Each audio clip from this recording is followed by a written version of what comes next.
Oke, selamat pagi, siang, ataupun malam dimana video ini tonton.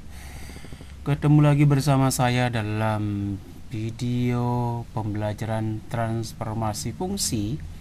Dalam hal ini merupakan kelanjutan dari seri pertama tentang translasi 1. Sekarang kita cari translasi 2. Kalau di translasi 1 kita berbicara berdasarkan prosedur. Di sini akan berbicara tentang smartnya. Bagaimanakah? Ikuti selanjutnya.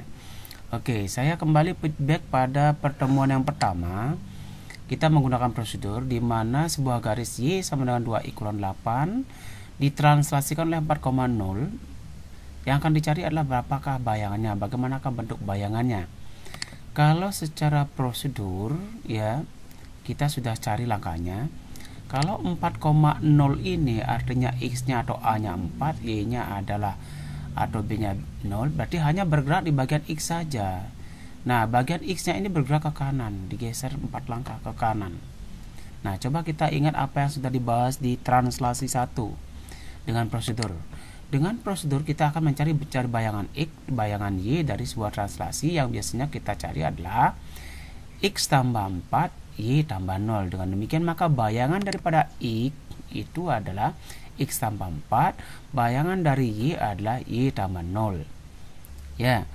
Kemudian kemarin juga sudah kita bahas itu ini dikonversi menjadi X sama dengan Y sama dengan, sehingga kalau X sama dengan maka bayangan X ini dikurangi dengan 4 menjadilah seperti ini.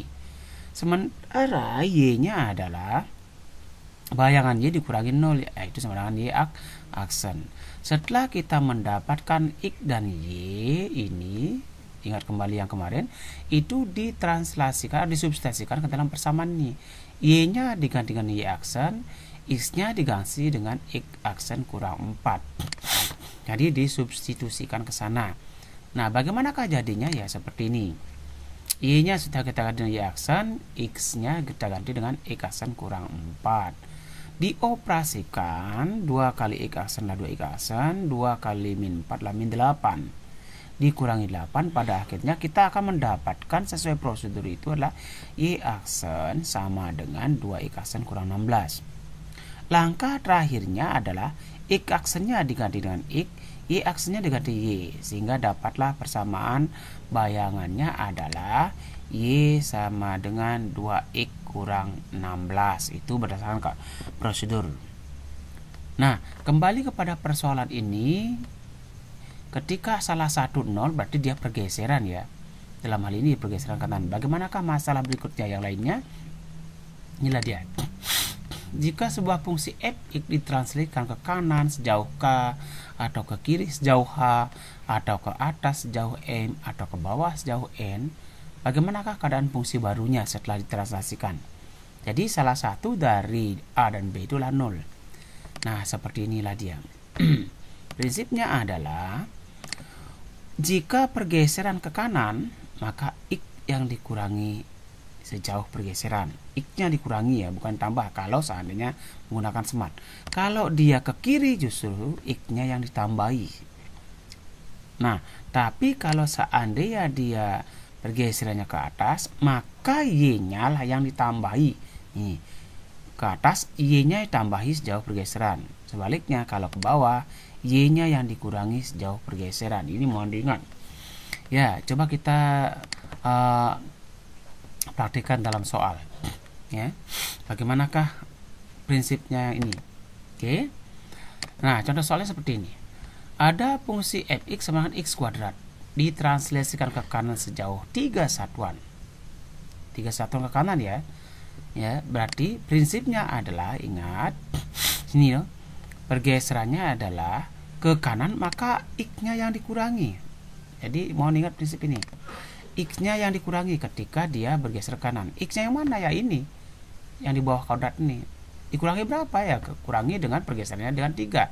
Sehingga menjadilah dia X-nya diganti dengan X kurang 3 menjadilah X kurang 3 kuadrat. Inilah bayangannya. Ya. Nah, contoh lain, bagaimanakah kalau seandainya ini fungsi fx sama akar X ditranslasikan ke atas sejauh 4 satuan. Nah, ke atas berarti ke atas itu Y-nya yang ditambahi sejauh pergeseran. Nah, seperti ini ya. Coba ingat lagi prinsipnya ini. Mana itu bagian yang bergeser ke atas. Nah, di bagian C ini. Nah, di bagian C ini. Oke. Y-nya yang tambahi sejauh pergeseran. Mana yang Y-nya? Ya ini.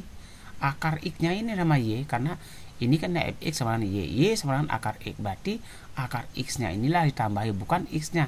Akar X-nya ditambahi dengan 4. Maka menjadilah seperti ini bayangannya. Ya. Nah, contoh yang lain adalah nih. Fungsi fx sama sin x ditranslasikan ke bawah sejauh 2 satuan. Ke bawah sekarang berarti x y-nya yang dikurangi. Nih nomor D ya. Nomor D, lihat nomor D, karena translasikan ke bawah sejauh 2 satuan. Karena y-nya dikurangi. Mana y-nya? Ya ini sin x. Iya kan, y sama dengan sin x atau fx sama sin x.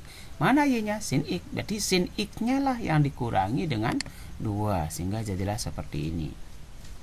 Nah, contoh yang lain lagi, misalnya fungsi fx sama dengan ln x ditranslasikan ke kiri. Nah, ke kiri sejauh 1 berarti ke kiri. Kalau ke kiri, ingat prinsipnya adalah yang nomor B ini. X-nya ya yang tambahi. Mana X-nya? Ini yang dalam kurung. Yang ada dalam kurung, maka X-nya ditambahi sejauh pergeseran. Bagaimanakah dia jadinya? Nah, berarti ln kurung ya. Nanti itu ya, nomor B-nya akan menjadilah ln X tambah 1 ditambahi. Nah, itu beberapa smart trick untuk persamaan fungsi Y sama dengan. Terus ada pertanyaan, bagaimana kalau seandainya berisi 2Y sama dengan sekian atau 4Y? Jadikanlah dulu dalam fungsi Y sama dengan. Ya, karena inilah smart untuk pergeseran baik ke kanan, ke kiri, ke atas ataupun ke bawah. Oke, mungkin barangkali itu yang bisa saya sampaikan. Terima kasih, semoga paham. Jelas, kalau ingin paham ya harus diputar terus, dicoba terus. Ya, moga-moga ini bermanfaat. Sampai jumpa lagi pada transformasi refleksi sebagai transformasi yang kedua. Ingat, jika belajar dengan mendengarkan, maka cenderung lupa. Jika belajar dengan membaca, maka Anda akan sedikit ingat. Dan jika Anda belajar dengan mengerjakan, maka Anda akan mengerti. Lebih jauh lagi, jika belajar dengan mengajarkan, maka Anda menguasai. Sekian, terima kasih. Semoga bermakna.